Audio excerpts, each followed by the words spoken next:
Welcome to another CutLog how-to. Today we'll download and install CutLog and open it for the first time. Open your web browser and go to cutlog.com. Click the free download button. Open the downloaded file to start the installer. First, pick the language for the setup. There are 20 to choose from. Then click OK. On the welcome screen, click Next. Accept the license agreement to continue.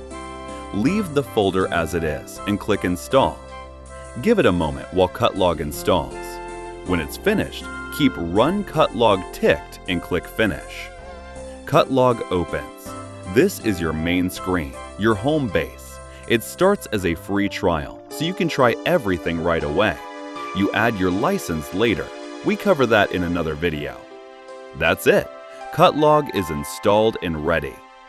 Next, let's take a quick tour of the screen. So, don't forget to subscribe to this channel and turn on notifications so you don't miss any upcoming videos. And remember, stop guessing, start optimizing. Free download at cutlog.com.